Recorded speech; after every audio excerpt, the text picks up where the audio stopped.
another episode of Talking with Friends. I'm Josh Shernoff from So Says Shernoff, and I am here to talk with my friends, starting with my brother from the same mother and father, Fred Shernoff. Fred, welcome back. Good to be here.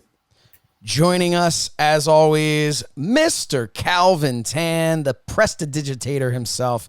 Calvin, good to see you. I don't know what's on your wall, but it looks like some sort of an award. Just a poster. There we are. And finally, doing his best Joel Gertner impersonation here, the one, the only, the brand new father for the fourth time, Mr. Matt Mangol. Congratulations, Matt Mangol. And thank you. I appreciate it. It's good to be here. Doing the playing the role of Joel Gertner on this fucking whatever this is. For those of you who are not watching this, technology is a pain in the fucking ass. What? Technology. Okay. You got him. Yeah. How long has it been since you've slept, Mangol? I don't know. I stopped counting out. So Mangol's computer shit the bed on him, but he started out at least trying to log in on a computer, which is a step above Gertner, and then was forced to go to his phone, and his phone won't go in a wide direction, so we got we got Matt Mangol. A couple of black bars on the side, drinking a beer, been home from the hospital for like 20 minutes. And yeah, so we'll make it work. We'll make it work. Yeah. And we're going to talk about making it work. That's kind of the theme, because we did everything we could to make this next part work. Where we left off was our great trip to Canada. And we talked about how on that trip, we were kind of like, I think I need a break. I think we need a break. I noticed on the video when I was reviewing things that Mangol and I multiple times referenced wrestling each other in December, which I believe was going to be the big-ass Blizzard Bash that Calvin Tan wanted. But we ended up... Great. It would have been. We ended up doing we need to get a big-ass Blizzard Bash t-shirt. That'd be great. Big ass Blizzard Bash 03 or 02, I guess it would have been, right? 02. It was, yeah. And then people just think it happened, and because nobody would have been there anyway. So in the meantime, we're like, how are we going to do this? How are we going to keep running the show? I was running into issues because I didn't have any money anymore, and that's when we found our very own Money Mark, I suppose. Unlike some Money Marks, he didn't really have as much money as I think we all thought he did. But that is when the late, great Morad Habishian, Morad, as we called him, came into the story. Morad passed away a number of years ago, a young man. So in a way, I like to think maybe we're going to dedicate this to him the way we're going to tell the story. Hopefully do him justice, because he was a bit of a character, and allowed us to live out our dreams when all of our money had dried up and we weren't really going to be able to do it anymore. So even though we're gonna have some fun with Morad, it was a real tragedy to find out that he had passed. And but let's go back in time to 2002, guys. Were any of us there when we first met, like when someone from the TWF first met Morad? No, it was Brody and Lou. Oh, Brody and Lou went. Okay. Brody and Lou went to the mall to get trash cans for Brody's match with Mike. Mall in Plymouth Meeting, Pennsylvania. Yes. There you go, Calvin. The Plymouth Meeting Mall, yes, because as Calvin usually reminds us, there are people outside of our hometown that allegedly that watch this. Hopefully people are watching and listening to this. Hopefully if you're watching this but not listening and want to listen, well, then make sure that you go ahead and you download So Says Shernoff, the podcast, because that's where you're going to hear this now. We have jumped ship from Mind of the Meanie. We're now under the So Says Shernoff umbrella. No Heat just decided to kind of shift it, as this has a whole lot to do with me and really nothing at all to do with the Mind of the Meanie or the Blue Meanie. So we decided to shift that over. And this is also, of course, at So Says Shernoff's YouTube channel, youtube.com/So Says Shernoff. If you haven't subscribed, give yourself a little subscription to the channel. Speaking of Plymouth Meeting, Pennsylvania, and that is the same town that the Lulu Temple was before ECW got kicked out. Yes. So there's your connection to the Blue Meanie. Yeah. So we also, when we were, all right, Morad had a little kiosk in the mall, and apparently, they went up to him and they talked to him, and that's what led to, as we talked about in previous episodes, Morad having I want to say is maybe June or August, or maybe even both. I don't know what's happened to Mangol. He's becoming incredibly pixelated. I've never even seen that type of pixelation before. What the hell is this? So Matt Mangol is what we call a green bubbler. Your equipment. Matt Mangol is a green bubbler, and somehow has just blamed this on our equipment. Not sure how that's working. But Matt Mangol is he's the friend who, love him as we do, always turns our text messages green. And if you're an iPhone user, you know what we're talking about. So now all of our messages are through Facebook. Matt Mangol, your finger's stuck. So Morad. Who? Yeah. So anyway, Morad, he came. He sold some gimmicks at our shows, and then opened up a spot in Ambler, Pennsylvania, which is specifically where Mangol is from, but right next door to where Calvin. Calvin, were you Ambler or no? You're for Maple Glen. Maple Glen is actually Ambler. It's the same zip code. So, so Morad opened up a store, taking over the old Dimensions collectibles or whatever that Rob Dimension, lover of wrestling, and Steve Corino, Rob Dimension, who we've talked about in the past, having stuff to do with Steve Corino's PWF at the time. He had a store. Nothing to do with Steve Corino's P that we know of. No, just his WF. So Rob Dimension left the store. Morad I don't know if he took over the lease. I don't know if he got a new lease there, whatever it was, but Morad was selling his Yu-Gi-Oh cards, his Magic the Gathering tournaments were happening there, and of course selling wrestling memorabilia and whatnot. And then in the middle of everything, we popped in to say hi. And, he goes, when are you guys running another show? And we go, funny thing about that. And Fred. We don't want to do this anymore. Yeah. Do you remember how this went? As Mangol has Scott Fowler was visiting me, and so this would have been somewhere in the fall, and we went down there and talked to Morad, and he said that he would be interested in contributing financially if we wanted to keep running. He wanted to continue right away, I think. And we were saying that we decided it was necessary to take a little break, mainly for Josh to have a cooling off period, because it was a lot of the production stuff fell on him. And we had a few conversations. I think you separately had conversations with Morad and kind of started laying the groundwork for something that convinced him to give it a few months and kind of build toward a comeback. Well, right. And that was kind of the idea, was we wanted to make sure that if we were going to go into this, we'd go into it right. We didn't want to be what we had kind of felt like we had become, which was like things were moving too fast for us. We were not, on top of things. So it was like, I remember specifically he wanted to start in November. I remember that for some reason. He kept saying November, and we were like, let's push it a little bit. I think now, as we're talking about it, it's jogging the old memory. I think we wanted to do December, and we couldn't get the building. So I think the building we could get because we wanted to keep running Colonial Elementary School. I don't think they wanted to do it over what would end up probably being like close to winter break and that time. Right. So I think that's kind of what happened. So we ended up talking to him about it, and I was licensed with the state athletic commission, and that was, I think, the real appeal for him was we've got these characters, we've got these homegrown talent that was going to cost him next to nothing because Lord knows Matt Mangol wasn't getting paid. And then we had this relationship with a bunch of indie guys.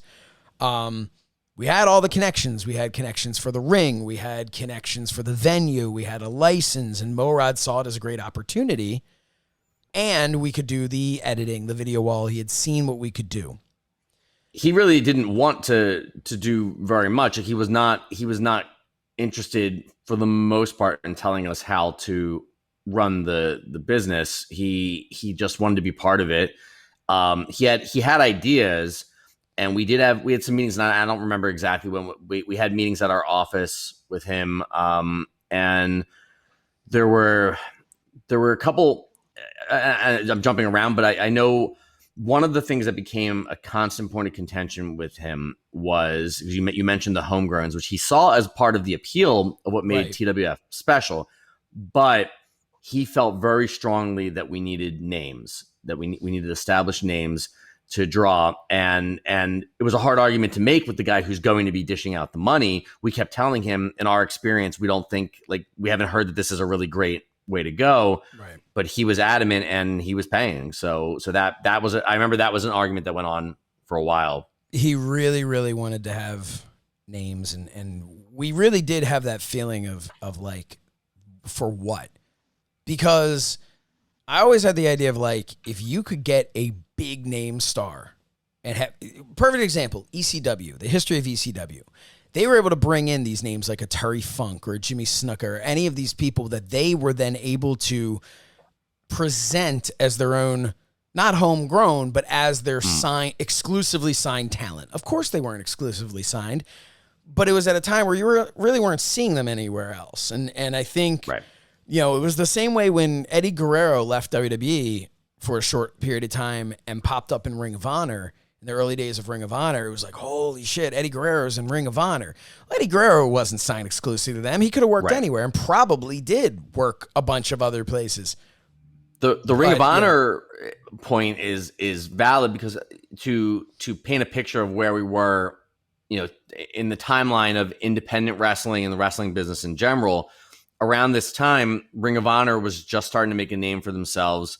CZW to a lesser extent. TNA was, I think, either on the verge of launching or just. No. TNA had launched. So TNA was a good year in because Morad.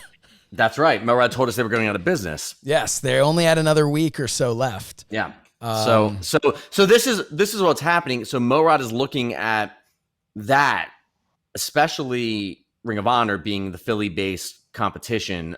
He's looking at that and saying they're paying a lot for their production is top notch, and they're bringing in name talent.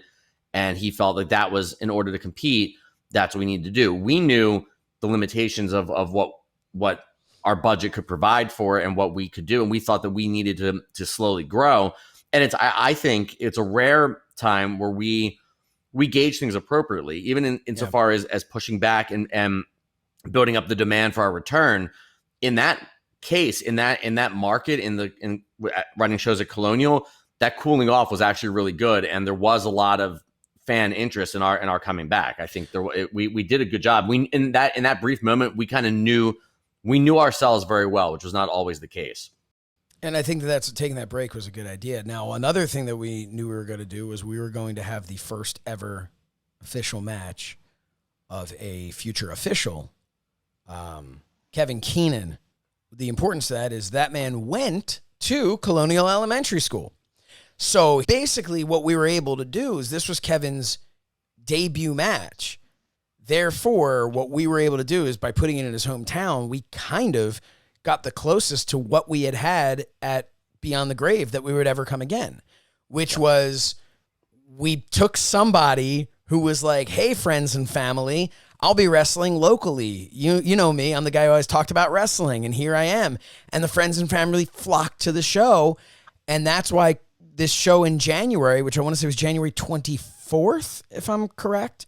That's why that show, the first show that we did, called New Year's Revolution, before WWE ever did New Year's Revolution. So those keeping track at home, that's Armageddon and New Year's Revolution that we did before WWE. But Kevin Keenan was a part of it, and I remember being backstage at that show, and when the lights went down, because we used, I want to say, Rob Dimension's like group, right? Wasn't that like something like Morad did something? We didn't use Mark Mess ring.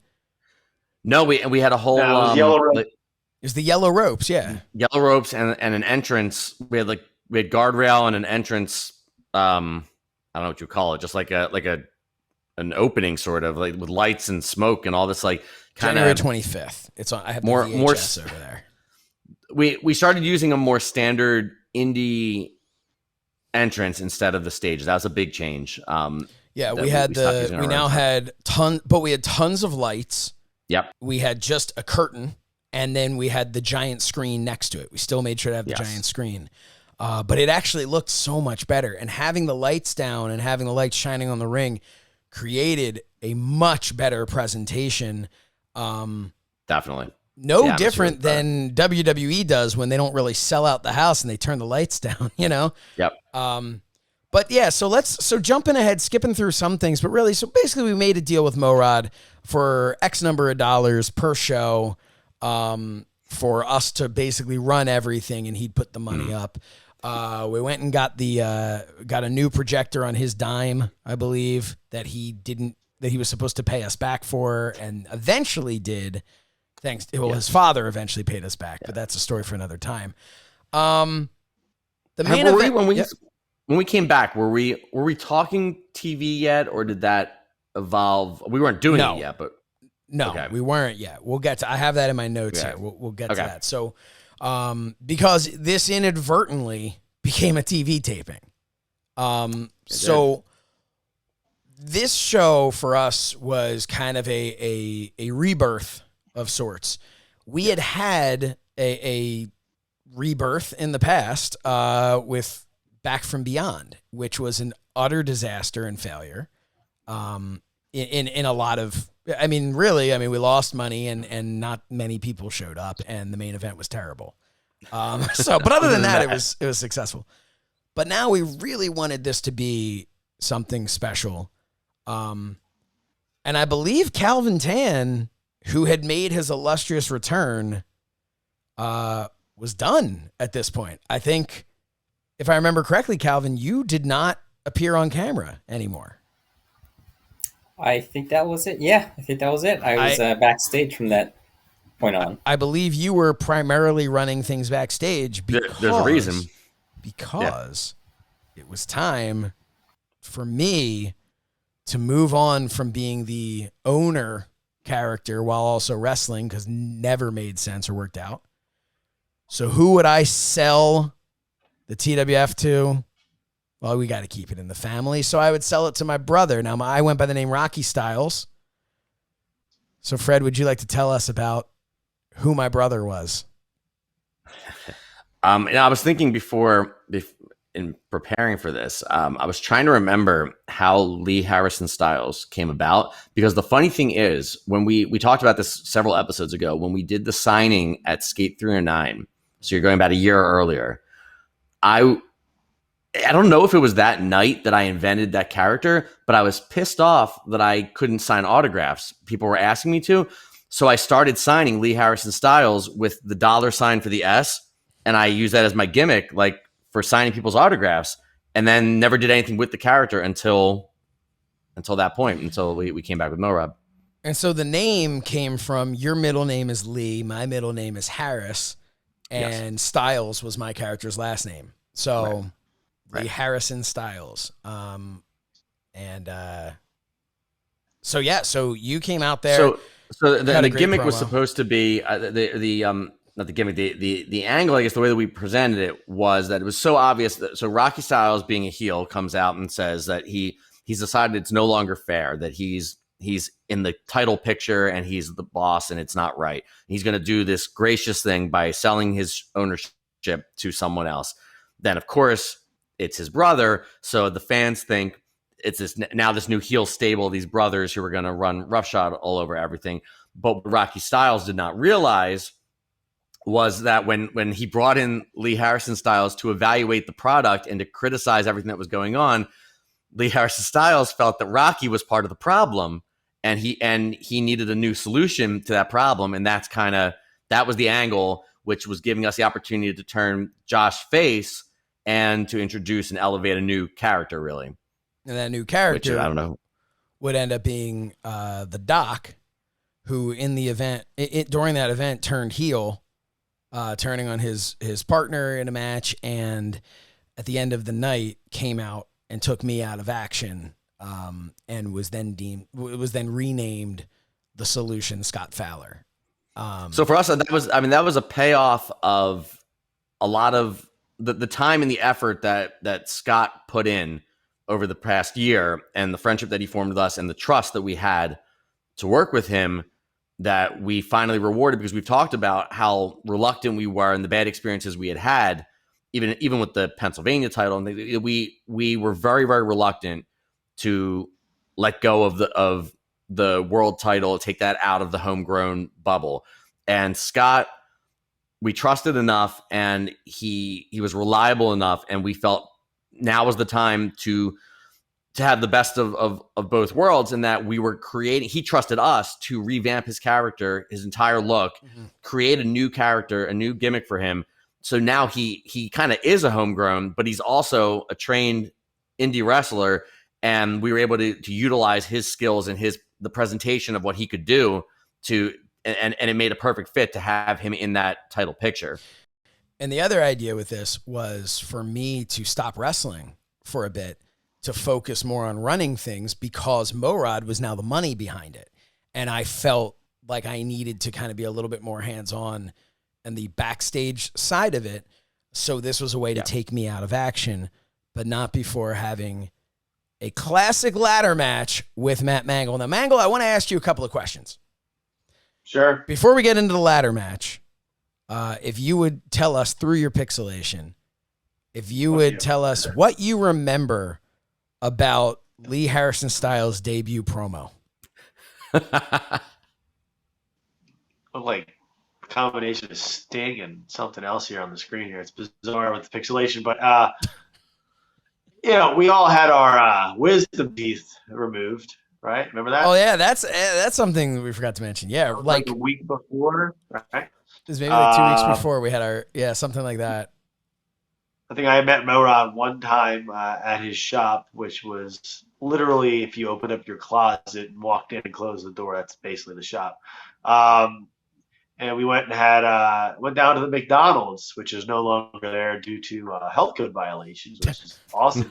And we asked the man if he we had some. He wanted to grab something to eat because he hadn't eaten all day. Now this guy, let's say, he didn't look like he missed any meals, but apparently that day he did. So we walked down to McDonald's, and I don't know what he got, but one of us asked him if he wanted our apple pie. What's that? To which he goes, sorry, I have diabetes. We go, okay, well, I guess there's no diabetes causing things in that Big Mac you just ate. But anyway, that was my first. Not that there's anything wrong with diabetes. I mean, there is, but anyway. I don't. We're not insulting anyone who has it, but I wouldn't recommend getting it. We're not hating it. You don't want to strive for diabetes. No, right? There's nothing wrong with people who have diabetes. There is a lot wrong with diabetes. We don't want to promote diabetes here, Mangol. Right. You are an exercise physiologist. You can't come out here and go join a personal training unlocked. Go to youtube.com and type in personal training unlocked. Hey, Matt Mangol can teach you all about diabetes. Fight TV. Yeah, well, we're really just stuck to the oatmeal ads. Poor guy ended up, eating pie, eating ice cream, and got diabetes, and he had the box, right? If he would have stayed back in the 80s doing oatmeal, it wouldn't be a problem. Anyway. Dude, so many people were doing oatmeal back in the 80s.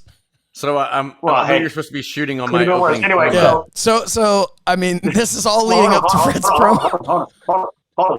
I'm going to gesticulate all over this phone here. I beg your And pardon. by the way, at some point, Wow. if I happen to run, hold on, if I happen to have to run out of the screen, it's because I have to get my fucking charger because I'm on my damn phone here. Oh, hashtag pay the boys. Anyway, Rob Dimensions crashed my computer. So anyway, leading up to the ladder match,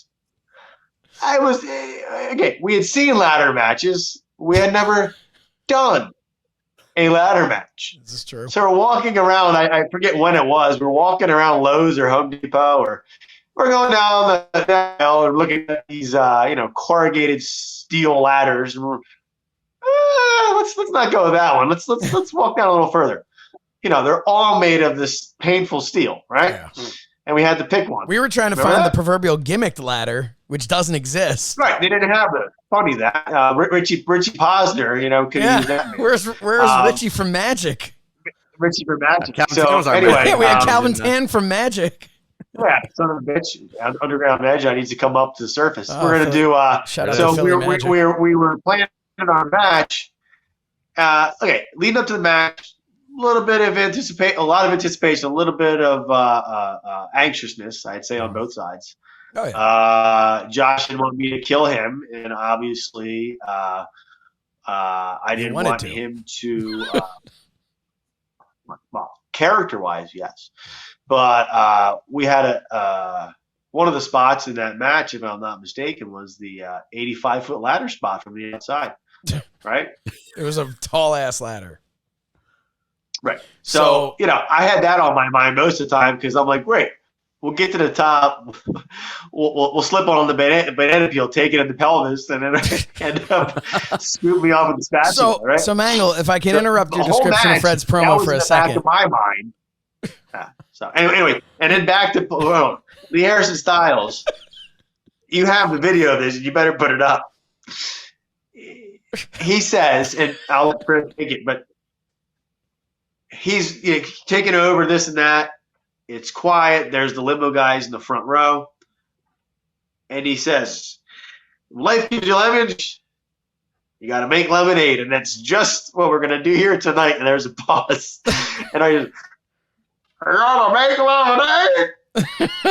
And you looked over at him, Fred, and you had to hold back from laughing. Threw me trying to play completely, heel. Yeah. It was great. Yeah, completely. And Great. Anyway. This is my first time. This is my first time in the character and speaking in front of the crowd. And all I knew, I didn't have like a pre-scripted thing that I wrote for myself or anything. I just knew the idea was for me to run down the production, which is ironic because I kind of was the production for a long time. Yeah. But I was supposed to say that this is no good. And was that a rib? Yeah. So I was supposed to say that everything was shitty, and then that was the line was supposed to be, but when life deals you lemons, you make lemonade. And that's what we're gonna do here tonight, and we're gonna start doing this. And I was supposed to announce matches or whatever was happening. And because remember, you had the entire roster was around the ring. That's right. Yeah. No. And I was there. I was there with my $100 sweater that cost, I think it was like $5 or something on some form of clearance. And it was like it was like 4 times the size of what I needed to wear, but I wanted to wear it anyway because like I felt like, well, people will know how expensive this was supposed to be, but didn't cost anything. And did they, Josh? What? No. Oh, no. Well, I mean, I told a lot of people. Okay. So, but I think that a lot of that show show was set up to transition from what we'd been before to where we were going, which is really the next show. So a lot of it had to do with paying off the Rocky Mangol feud with the ladder match and getting Rocky out of action to get the face sympathy and getting Lee Harrison Styles' position as the new boss, the new villain, and then kind of a question of like, where do we go from there, and what is his solution going to be to this problem? And I think, and then yeah. Well, no. Well, so in the match to kind of get to, because nobody really cares too much about storylines, Mangol's coming into this as the world champion. Mm-hmm. He'd held the title since for 11 months at that point, and Mangol was coming as champion. The idea was that I would beat him. He and I would shake. Well, yeah, I had to. He and I would shake hands, which was like a little bit of just like that. Because if you remember, I also shook hands with Big Papa months earlier in our match. There was starting to be that little bit of Rocky Styles has respect. He's starting to, respect the people that he wrestles. And Matt Mangol is throwing live rounds here from another place. But no, so there was that idea of the respect thing. Then I'm the world champion now. I get taken out of action. Mangol loses in a ladder match. To me, the thought was you lost in a ladder match. You didn't get pinned. You didn't submit. Right? I get taken out of action. The championship gets put up in a tournament the following show, which we'll get to that, maybe later today. But so the idea that we had there was now I'm going to get taken out of action. Mangol is our baby face, but he's chasing the title. Mangol's chasing it in this tournament. He's going to get his title back. He was never pinned, never submitted. Yeah, he lost a ladder match, but nobody really remembers that at this point because they left remembering me getting taken out of action. Scott Fowler's now the big heel. You're in charge, so you're basically saying Scott Fowler is without question going to win this title. We go on from there. But a couple of things before we get to that that I want to touch base on is in this ladder match, we had a lot of ideas of what we wanted to do. And there were things, I remember doing the rolling thunder into the frog splash, Mangol sandwiched in the ladders, and I remember that hurt like a son of a bitch when I landed on top of the ladder. Couldn't have felt great for Mangol sandwiched between two sides of it, so I had a hinge on it. But landing like right in the ribs, like on the ladder and stuff, and nice appreciation for it. The problem was the people who hung the belt earlier in the night, because that belt was hanging there all night. So the people who hung the belt earlier in the night, they hung it way too low. I'm on like the third rung, and I can pretty much kind of reach the belt. And people are like laughing. They're going like, "You're an idiot. Put it under the belt, because I'm purposely setting it up so that I can climb up and have to reach to the side to try and get this belt because it was horrible. So there was that, which kind of made it. I remember when I went to drop the elbow off the ladder, and I went from about halfway up. And the reason I went from halfway up, instead of my plan was, I was kind of gonna show up John Brody and his frog splash off the ladder. I was gonna do the elbow off the ladder, but I was like, if I go any higher, I'm just standing next to the belt. So I just went up and was like, this seems good enough. And I was like, I'm a little bit higher than the top rope. And I dropped it. But, and then on the outside, I went through a table and I did not go high enough on the ladder. And that was more, cause I left my balls at home. But, cause unlike that other drop I did from the cherry picker, there weren't a bunch of boxes and mats underneath that table. But yeah, so the match comes to an end. I won. Mangol and I shook hands. Scott came out and attacked me. And I'm taking out action. Didn't I turned on you at some point, right? Oh, I'd hit you with a chair. You hit me with a chair. It wasn't great. In my defense, when in my life would I have ever swung a chair before? This was the first time. I didn't do any practice swings. So Calvin Tan. I wanted to ask. I know you want to bring Calvin in, but what was Kevin Matthews doing at this point? Because I know we're gearing up for something which is going to be. What was her name? Wrestling John Walter. God. He wrestled John Walters. Right. How could you forget? So this isn't quite. I'm getting a little ahead, I think, but part of the revamping when we were having our conversations about where do we go and what we were presenting to Morad and everything, along with it's time for Scott to be in the title picture and everything and be repackaged. We felt that Kevin Matthews, we saw his ability and we thought that down the road, what we wanted to work toward was Scott and Kevin. We thought that was going to be our money match. And that because these were two talented indie workers who had kind of circled around the Northeast, but had never worked each other before. No one had ever seen that match. And we thought TWF is going to be the first place to give you that match, that feud. That everybody was clamoring for. we were. We really were curious that we wanted to see what they could do, and so part of the plan. I don't think it didn't start happening right away, but part of the plan was to position Kevin to work his way up as a face because of the fact that Rocky was not going to be in action. So we needed, we needed more baby faces because of what I was going to be building on the opposite And also side. because Scott was, I think, next to Mangol was our top baby face, and we just turned him heel. Yes. So I think the show came and went. Calvin, do you have any memories of the show other than Mike Green continuously calling it New Year's resolution? And then, except for the one time he called it New Year's Revolution and then corrected himself to resolution. I don't remember much of it, probably because I was, in my mind, kind of concerned about, what do I got to do next? What I got to queue up next? Yeah. You were also doing a lot of oatmeal back then, so yeah. So I really don't. It's only like bits and pieces. Like for whatever reason, I remember you doing the Rolling Thunder onto the ladder, and thinking in my mind, probably because you heard, and I knew you were in some pain when I saw that. I'm like, that one hurt, but I think a lot of it. I mean, a lot of. And I went for my first moonsault. Yeah, I mean, I'm in the back, so I'm not really watching the show. Wait, I think Mangol, you went for a moonsault? I went for a moonsault. You knocked my legs out. I got crunched and trio low and the ladder against my face. Yes, we'll never know what could have been. Yeah, we'll never know. I think though, now I think that I was still involved in some ways with Josh. You were running some of the production backstage with Calvin, and I oversaw some of it. Mm-hmm. But I think obviously, like for me personally, there was a lot having to do with my in front of the audience stuff that I was preparing. But I think that part of why it was not incredibly memorable was that we were getting good at what we were doing.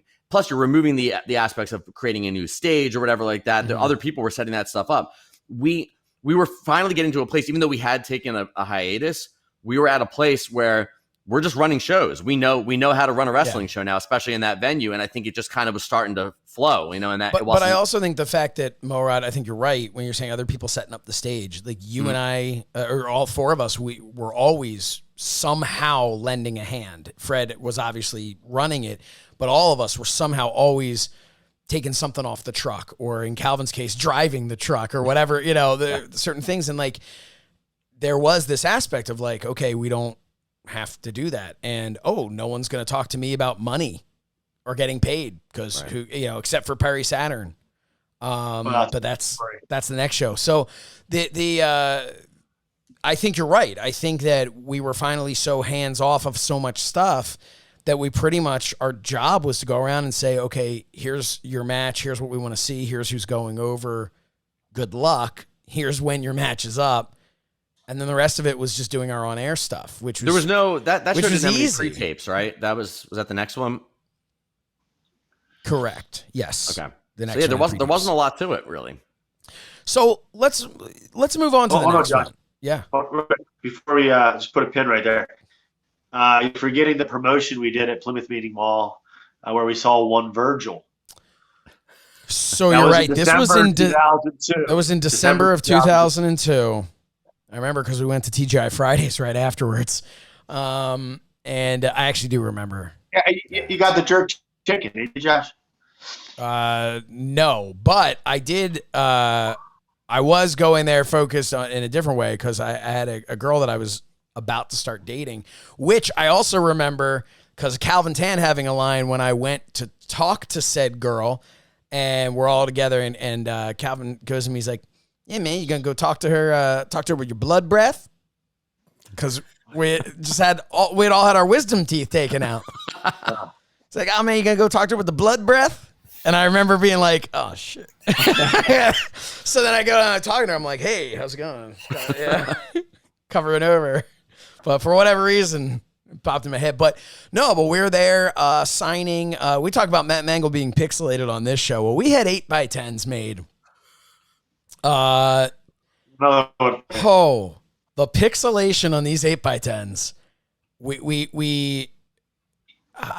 What was the resolution? It was like 30 or something on these. on these pictures but hey, people still, maybe one person bought one. We were selling tickets and we were selling 8x10s and we were there, but we weren't the only ones who were there. No, we weren't lonely on that day, but you know who was? Virgil. Because Virgil was there across the way from us. WWE superstar Virgil. Maybe it was WWF superstar at the time still. I don't know. But no, it would have been WWE. But his thing said WWE superstar. Like he had it updated very quickly to make sure that people knew it was legit. But yeah, Lonely Virgil was there. I remember we met him, and I don't think he talked about meat sauce or anything, or fuck you money, or fuck money. And I'm sorry, not fuck you money. That's a different kind of thing Virgil never had. But anyway, ever tell you about that time where I thought Virgil gave me like Hep C? I was interviewing him, and the man was talking, and the man just spit directly in my mouth. Oh, like a little spit left his mouth and landed on your lip? And landed right on mine. And I thought to myself, well, that's it. That's my story is going to be either hepatitis or herpes or something along the lines. People can go, well, how did you get this? And my answer is going to be WWE superstar Virgil. So anyway, so the next show that we did was in April of 2003, and it was called Last Man Standing. And that was important for a couple of reasons. It was the first show that we ever repeated. Right. We had never lasted long enough to repeat the name of one of our shows, but we had done Last Man Standing in April of 2002, and now we're here to do Last Man Standing in April of 2003, but with a twist, a little twist, a tweak, if you will, because this was going to be a Last Man Standing tournament, and this was something that I believe Fred and I put together. Fred came up with a 90, we'll say 98% of it, and I came up with a little tweak at the end, but yeah. Fred, do you want to tell us a little bit about the Last Man Standing tournament and what that was? The Last Man Standing also, by the way, don't steal it. This is us copywriting it right now. Don't steal our tournament idea because it's coming back. TWF Last Man Standing. Heard it here first. Mangol is going to go grab a charger. Go for it, Mangol. Do it. Hashtag pay the boys. The Last Man Standing tournament. Well, in storyline, the Last Man Standing tournament was the creation of Lee Harrison Styles for the purpose of crowning a new TWF World Champion. Yes. The tournament was designed to be a first round of tag team matches, I believe, right? The first round was tag matches. Tag matches. So that was how many people? 16? I'm going to say it was 16 people. It was 4 tag matches. Yeah. 4 tag matches, 16 people. The 4 winning teams went on to randomly selected for singles matches in the second round. And of that, the 4 winners of those go into a fatal 4-way match, which I believe was elimination. So just getting down to a final 2. Yes. That was how he did, which I think was incredibly creative. I was very happy with it because I think even back then there was always that feeling of like it's all been done, and there's been so many great ideas and like tweaks of other ideas. And obviously this was based on certain things, but I don't think anyone had really done that combination really. Yeah, I still to this day think that it's one of the things where we've had many talks over the years where we've joked like, oh, would we ever bring the TWF back? And we always go like, no, we wouldn't do it. No, we wouldn't do it. But when the idea of like, what about like a one-off Last Man Standing tournament where you get all like the biggest names in the indies? We're always like, maybe. We've been having those talks for years. Yeah, because it's such a neat concept, and I would love to see something like that come back. Because what you had was, like we talked about, it was teams in the beginning. So that if a team wins, you're creating the possibility of them having to face each other. And that is exactly what we did. We had John Brody and Big Lou of the Hardcore Clan, we had them in there, but they were the remaining members of the HCC, which you, Fred, Lee Harrison Styles, said was going to die tonight. The HCC will never, this is the last time you'll ever see it. Yeah. So the whole idea there was they won in the first round. Well, now they go on to the second round where we, quote unquote, randomly select who faces who. And wouldn't you know it, Brody faces Lou. And that's where, and that was kind of like the wink and the nod of like we know Lee Harrison Styles screwed them in here.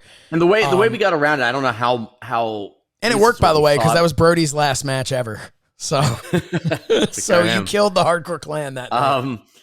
Also his final TWF appearance ever. The way that we handled it, and I don't know if it was just in our heads or if it was in the articles we wrote up on our website or if it was presented in front of the audience, but I know we always tried to get around some of what we considered kind of stupid logic in wrestling, and we definitely failed a lot of times. But I think there was a very big question, the most obvious question, and maybe anyone listening to this would be asking us already: if Lee Harrison Styles is in charge, why doesn't he just give the belt to whomever he chooses, and why does he have to have a tournament? And our rationale was that there was sort of like an unnamed board of directors, and that Lee Harrison Styles is the majority owner, but there's other people involved, and in order to appease those people, he has to have this tournament, but he's going to do everything in his power to manipulate that tournament to get the result that he wants. And I think that was, as you talked about, a lot of times things don't make sense. God, Mr. McMahon and Stone Cold, none of it made sense. It's McMahon's company. Yeah. That was it. You know what I mean? Like, if you really break it down, like, legally speaking, it never would have happened. So for us to even go a little bit further than WWE with thinking about it, kind of was impressive. But, so we had those matches. Like I said, it was Brody's final night. That man exploded a table. Went off the top rope to the floor with a leg drop, missed Lou on the table, and just the table exploded underneath him. And he was never seen again. No, his final thing, he jumped off the top rope, was hit with the gore by Lou, and that was it. It was actually a really good match. And that was the end of that. And that was also another way that we talked about building up these faces. Well, now Lou is quickly becoming a face as well, because we made Lou and Brody faces because of what happened to me. Right. So instantly they're faces. So now we're pushing Big Lou, who already was getting a really good response as he was turning into more of that. He won the Pennsylvania title, and once that man had some gold, he now really liked it. So he started having, as he put it, the bling and the bling. Damn it.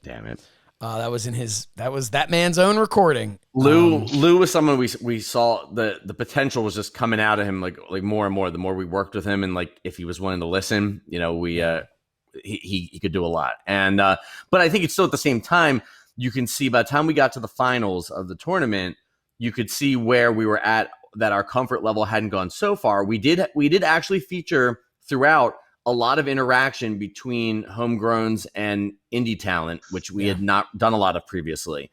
But when push came to shove and we got down to the final four, it was Mangol and Rod and Lou and Scott. So Scott was our one indie guy of the four in there. We still needed to make sure that we, because we'd been planning this in advance and we had experience with people just not showing up. So right. So we kind of felt confident with that. And honestly, it was a really good, I thought it was a really good show. But this is where Morad finally decided it was time. Oh, Josh, real quick. Yeah. No? Not so quick, I guess. Do you remember Danny DeManto suggesting that Rod put on Icy Hot? It would make the muscles look better, and he ended up getting a rash and had to wear a T-shirt? Yes!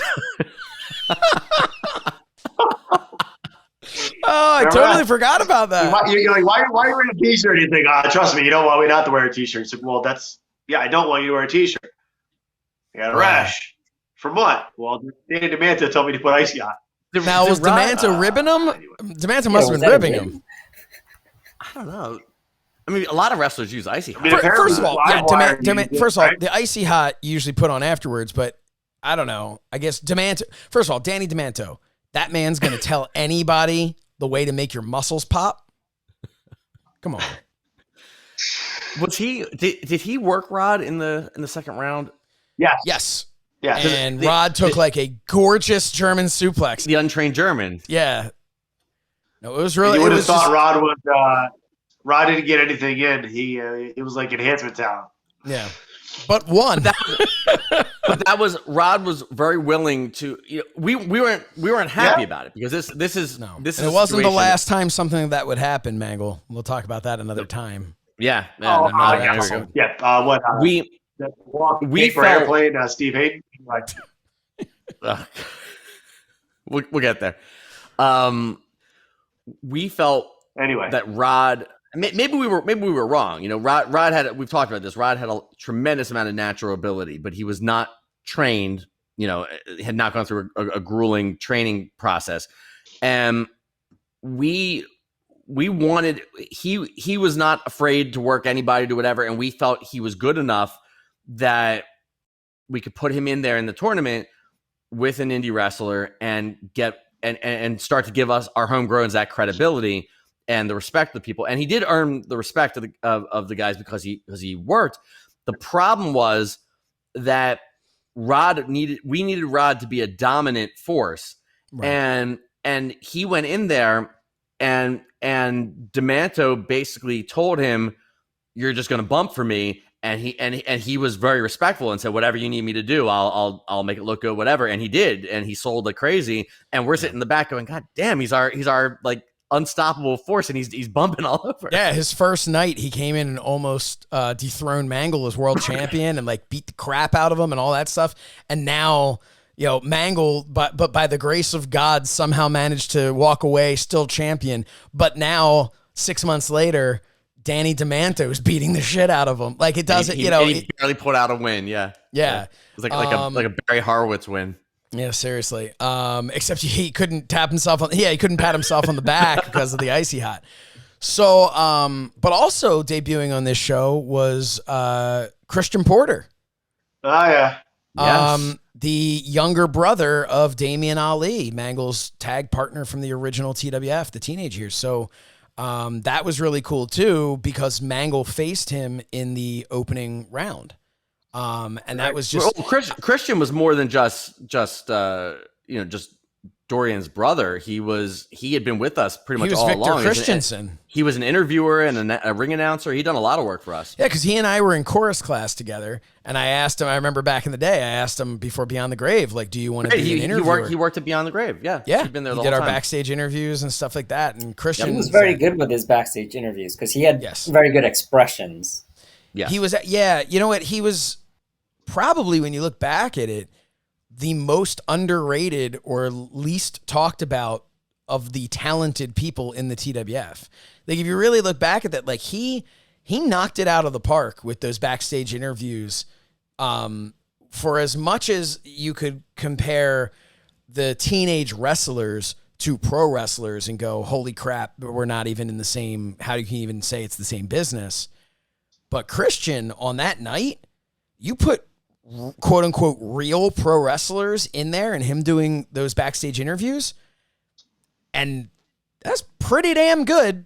Pretty much what you're going to see on TV on Raw or SmackDown or something. So he reacted very well to whatever promo somebody was cutting. He reacted perfect. He was quick-witted, but never took away from the talent. I'll never forget his okey doke. But he was great. But then, as it turned out, too, he started wrestling in high school. And I remember going to the first meet that he wrestled at and noticing a pair of red wrestling shoes that man was wearing. And I looked at those and I thought, I bought those wrestling shoes because they were the shoes that I bought Damian Ali for Armageddon that the man never repaid me for, and then passed them down to his brother to wrestle for Upper Dublin High School in those shoes. But he also ended up, he was weightlifting. He was in phenomenal shape, was Christian. He went on to wrestle for us for a couple of shows and another guy who just had this natural ability, all the way back to Beyond the Grave when he was an interviewer and decided to get into the ring anyway for our training session. They kept calling him Gumby because he was all over the place. But he did a great job. One of the funniest people you would ever meet. And I remember we used to pull up to his house and play the old Christian, the Christian music from WWE. Yeah, he is Dr. Porter now. Yes. By the way. He's a physical therapist, yeah. Yeah, he's a doctor. How does that make you feel, Mangol? Feels fine. Proud. Man's family. Proud. So I think it was a really good show, and we needed a match that was not a part. Mangol left. We needed a match. Oh, God, Mangol just disconnected. Didn't that man plug in? What do you think the chances are that he plugged in his charger but didn't plug it into the wall? Or he just didn't plug it in all the way and it just Yeah. Which means there'll be some time for him to actually get enough charge before he can actually get back on. So chances are he'll be back for the next episode. But as we start bringing things to a close here, we had a match. We needed the let me up, if you will, between the final match of the semifinals. Oh, here comes Matt Mangol. Welcome back. Maybe. There he is. You're back. What happened, Mangol? Nothing. I touched nothing. You booted me out. You ejected me, sir. Oh, if only. I've been sitting right here the whole time. Mangol by name, Mangol by ejection. By the way, I do want to say we all got together for the first time in almost 2 years. And it was an absolute blast. We had an awesome time. But I will say when we went there, you ever feel like your entire life has all been leading to one moment? I felt that way when Matt Mangol who made the reservation for us, went and said his name where they said, "What's it under?" And he goes, "Mangol." And we joked, and I made the joke, Mangol by name, Mangol by reservation. And in that moment, I felt like everything we had ever done in our friendship, in the TWF, all of it was leading towards that one joke on that one night. And I was just so proud. And it bombed. And no, you guys laughed politely. We laughed. Yeah. I appreciate it. I popped for it. Yeah, it popped. And then the that poor woman had to clean it up. But anyway, popped all over the place. Oh, speaking of which, I think you cut yourself off when you were talking about Kevin Keenan, and when the lights went out, wasn't that, or was that a different thing when he was popping? No, I think that is when he popped all over. Yeah, the lights went, or was that maybe back from Beyond when we had the video? There was He something. thought the video. lights. It was like the lights went out, and it was that. It was that night. The lights went out, and he thought that like something went wrong, and then the video started playing. That's what it was. And he popped. He's like, I'm popping. I'm just popping, guys. I'm popping. And we're like, are you going to clean it up? Because this is, this isn't our building. For those of you who don't know who Kevin Keenan is, he went on to become a WWE referee. Yeah, for the ECW brand, the WWECW brand. Kevin also took that bump we had talked about before, the over and out, which I believe we showed on an episode, the in and out. He also had an altercation with Biz, where Biz was carrying something, and Kevin was like, heavy enough for you? And Biz yelled at him about how he needed calf transplants or something. Biz had like a one-sided feud with him from that point on. And then there was Kevin Matthews thing where Kevin Matthews kicked him in the head once, and Kevin like walked around like concussed. Did I work? Did I work, brother? Did I work, brother? We're like, no, man, you were like carrying cables. Like this isn't what. He's like, did I work, brother? I don't know. And it was like all over. And then Kevin Keenan was like, there can only be one Kevin, which is pretty much bullying. But he was like, there can only be one Kevin. Kevin Keenan? Kevin Matthews? No, Kevin Matthews said there can only be one Kevin to Kevin Keenan. So he renamed Kevin Milk Tits. That's right. So, which is how I differentiated him in my phone for many years. until one time he somehow saw it on my phone and he got half hot about it. I was like, nah, because it said Kevin MT. And he's like, brother, what's Kevin? What's MT? What's MT? I'm like, no. I'm like, nothing. It's just kind of, because there's a lot of Kevins and stuff. But that's how I remembered Kevin. It's Kevin Milk Tits and Kevin Matthews. Yeah, the New York crew was really hard on him. They hazed him for a while. Yeah, but then he became part of it, Yes. And not that excuses it. Don't haze anybody. No, it's just being a bunch of assholes. But anyway. Yes, the filler match and the in between the rounds. So, what I was going to say when the lights went out, though, was I remember hearing the crowd, and I remember Gambino saying to me, "Is this a TWF show?" Because the crowd was so crazy because Kevin Keenan was there. But yeah, but moving on to to Last Man Standing, we needed that filler match, and the match that we decided to put between the semifinals and the finals was a match with names. It was Perry Saturn versus Crowbar. Perry Saturn. This was our agreement with Morad to give it a try. Yeah, that we can have names, and they drew flies. They didn't draw anything, and our takeaway was this: number one, Crowbar, and still to this day, one of the nicest people. And I had the opportunity to actually catch up with him about 2 years ago. At a show that I was working on, and he was like, he's like, oh yeah, I remember you. And there's not a chance in hell that he remembered me, but he was very nice about it. And then Perry Saturn wasn't not nice. The man didn't really was want to not be happy. bothered. He just He didn't really want to be bothered, and he came to me looking for is there a shower? And the showers apparently weren't working, and we didn't know that they weren't working. But the showers were not working, and he was half hot about that. He was hot about the crowd chanting "Moppy" at him. Yeah, he got and I wasn't sure if that was just part of the gimmick, but then I realized he was actually angry about it. Yeah, because Moppy was the mop with a face on it that became his best friend on WWE TV before he left. So. Yeah, I think he wanted to go back to being seen and I don't think one he of the had eliminators. the moss-covered three-handled family either. The moss-covered three-handled family credenza? That was a vicious move, though. But no, I think he wanted to go back to more of the eliminators, Perry Saturn, more of, But he walked out in the middle of the match. Yeah, he left. I think he came back, though. Oh, no, he came back. He went in the back and got a drink of water and then walked back out again. Yeah. Yeah. Then he shouted at the ladies, she look right at Nichols. What? Remember that? No, what did you say? He told one of the ladies in the front row, it looks like you got hit in the face with a sock full of nickels. Very, you can tell. Yeah. Huh? But they had a match. And then at the very end, what's that? I was just saying, for us, though, that we were adamant to Morad that this was not a good idea, and we were right.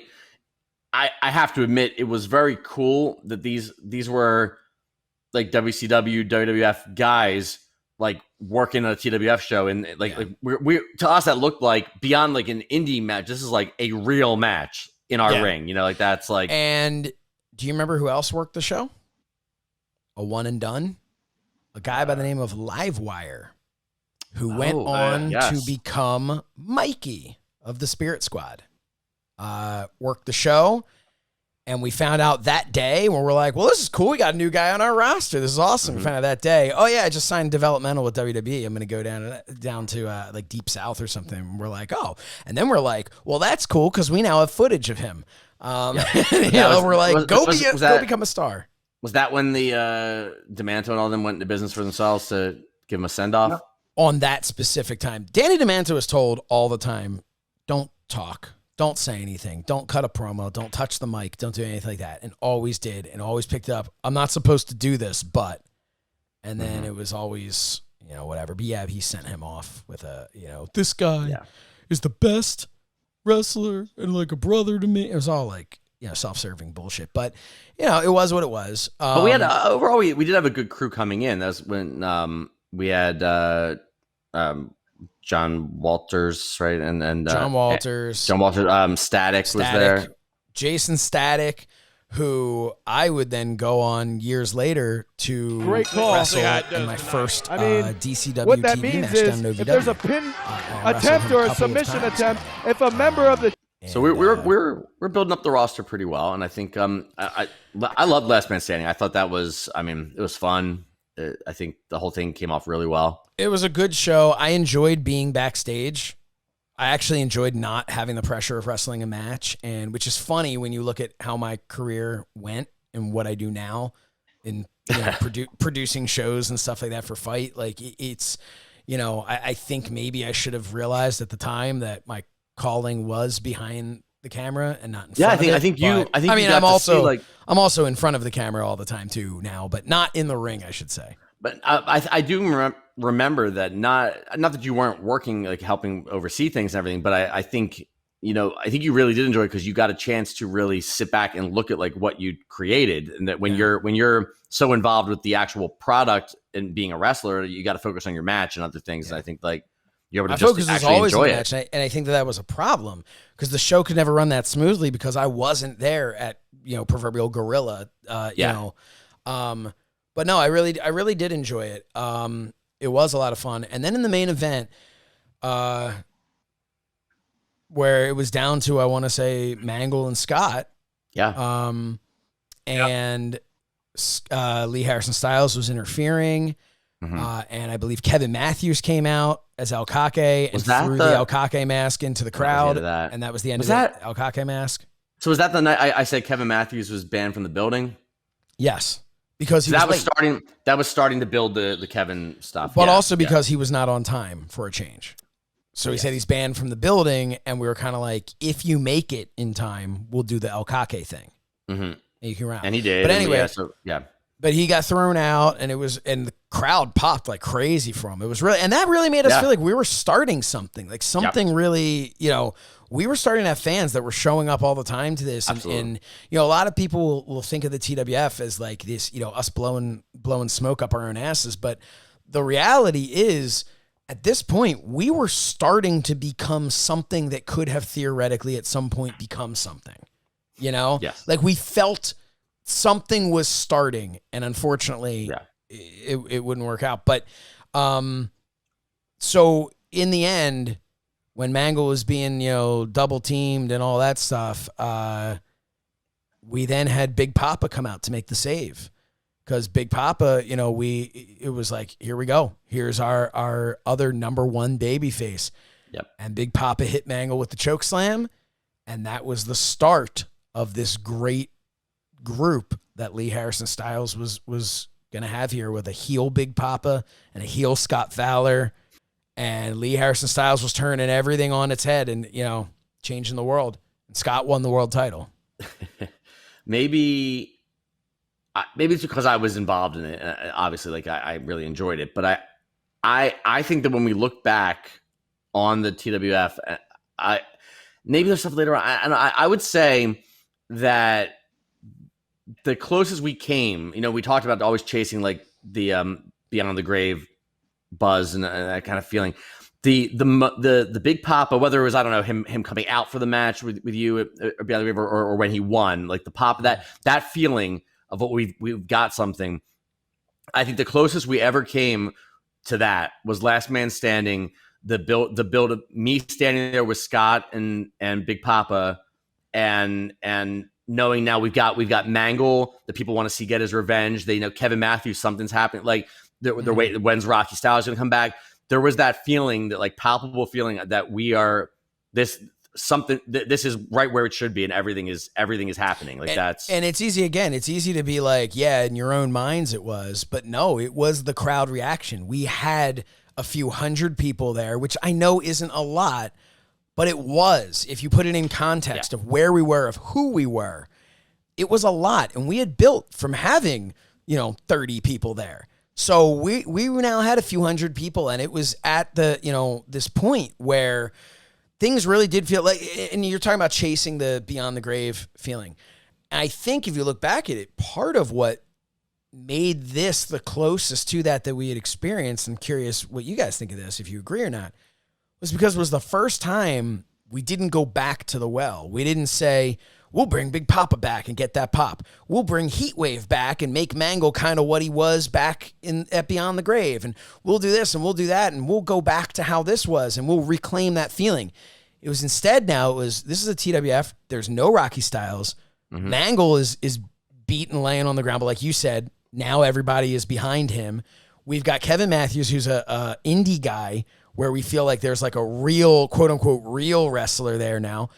And now you've got Big Papa, where we're like firmly not rechasing the glory Big Papa because he's now a heel. Right, he's right where he belongs as kind of like a henchman for hire and not the giant character and not the big baby. And it was this built-in thing of, and we had all these ideas of Big Papa and Mangol, which was pretty much going to be based off of what we had perceived as a possible reality, that Noah came back and didn't really feel like he had the place in real life.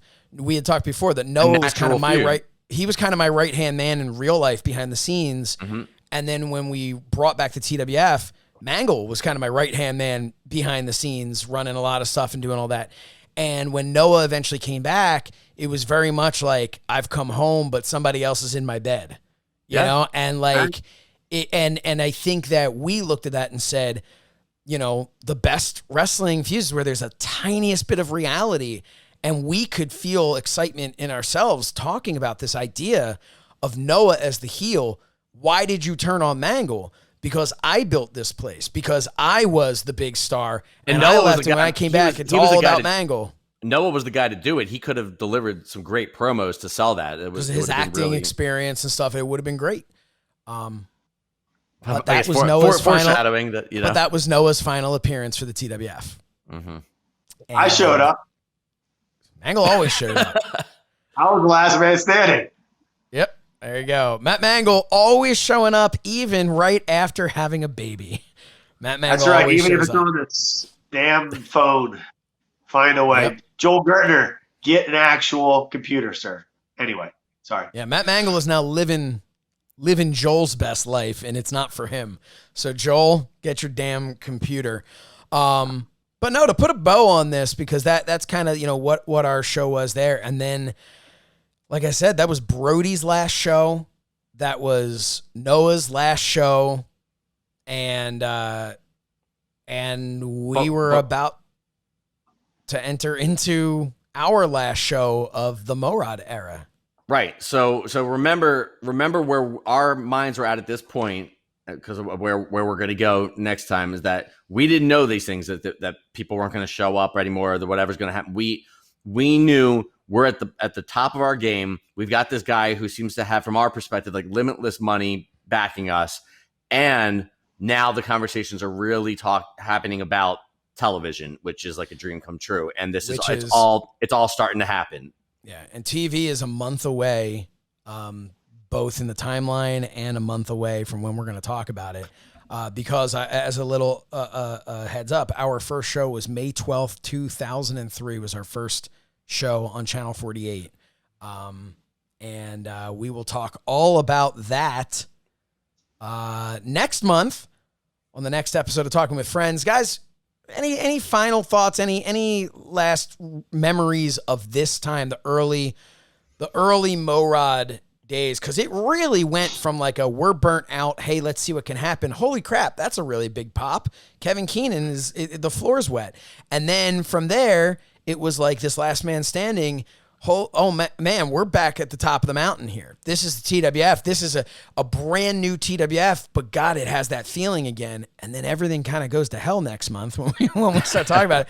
But do you guys remember from this time any feelings? Calvin, let's start with you, because you're just sitting here like a pretty face.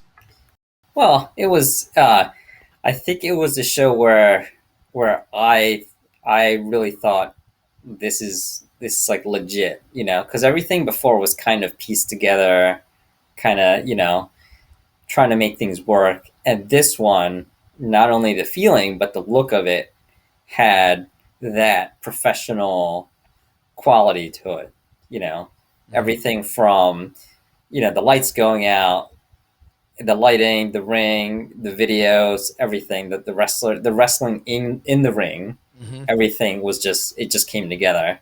Along with the crowd, which was, you need that feedback from the audience. So, that's what I thought at the time. I thought it went really well, that show. Obviously it did. I popped you for Perry Saturn because I was a big ECW fan. Those are my thoughts on it. Mangol, what about you? What do you remember from that time? Oh. We got the ladder match. We got Yeah. you were the 2000, star of Last Man Standing, Yeah. pretty much there. yeah, 2002, that year, kind of finding my way, learning the kind of behind the scenes stuff with the other guys and the boys, as it were, and just everything else. We did a lot of shows, went from really green to getting better. 2003, I felt I hit stride, and I felt I was on par with a lot of those guys. And it wasn't so much not trying to, in a match with anybody, have them think that I couldn't hang, but more so, it's like going up to the plate playing baseball and you're hitting. You get up there, you're not thinking about striking out. You're just thinking about where you're going to hit it. 2003 very much was like that for me. I felt good with being able to hang. I felt good with the good technical aspect. I felt good about being able to go on the fly if needed be, and I just felt comfortable, right? So I was going up, which is a great feeling. It was cool. I think Last Man Standing, I wrestled in 3 or 4 matches, which was cool. It was 3. I mean, your third match was a fatal 4-way elimination, so technically. Yeah.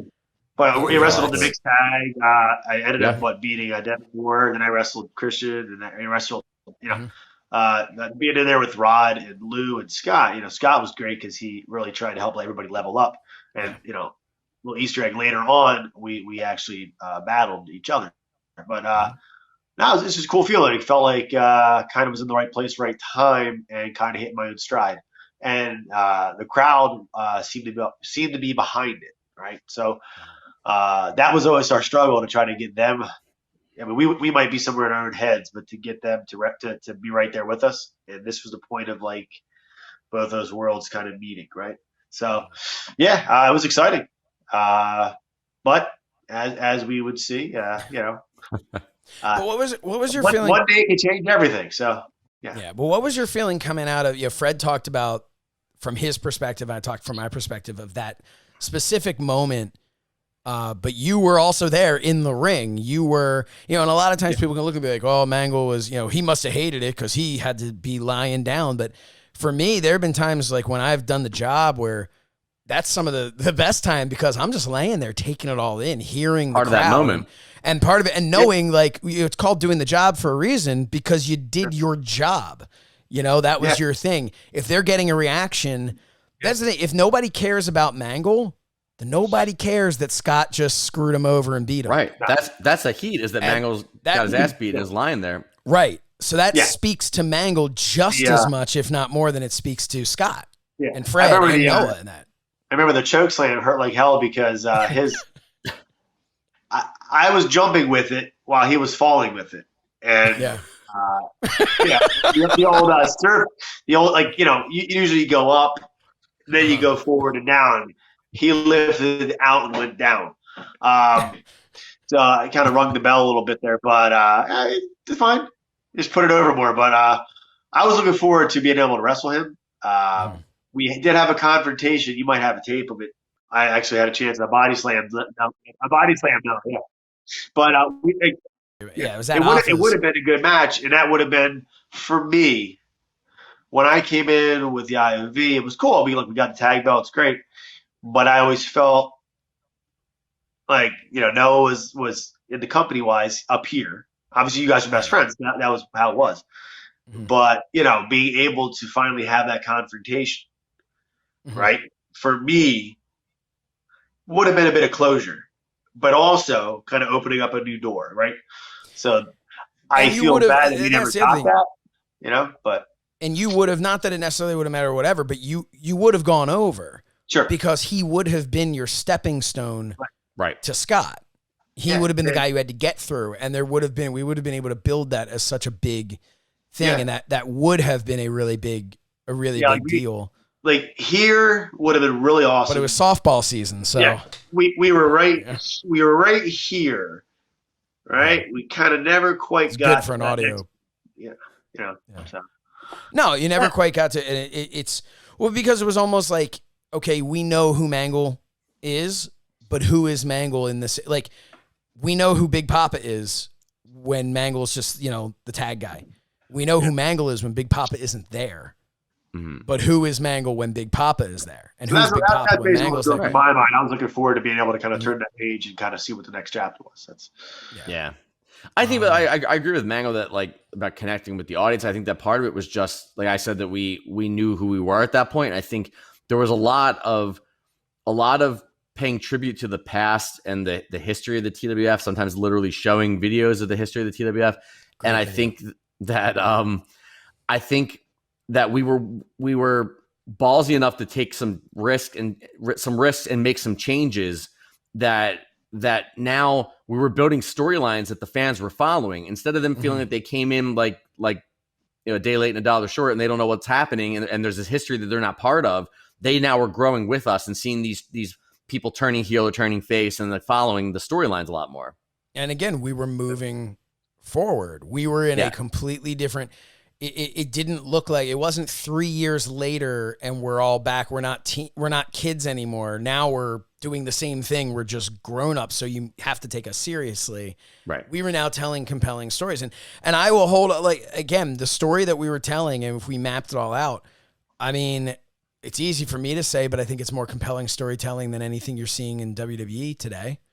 In my humble opinion, we had some good plans at that point, and I'm sure we'll get into that more when we talk about how things ended up transpiring. But you especially had detailed plans going on once we started with TV of booking weeks and weeks and weeks of storylines. And the other side of it is I had no intention of coming back anytime for a long soon. time. Yeah, I was my plan was a year. There were plans to build this feud leads to that feud and it goes to another thing and you're not involved in that until there's some big return way down the line. It was going to be, I think we had almost an idea that it was eventually going to be some sort of hostile takeover type thing. Yeah. And almost where you eventually kind of dig me up.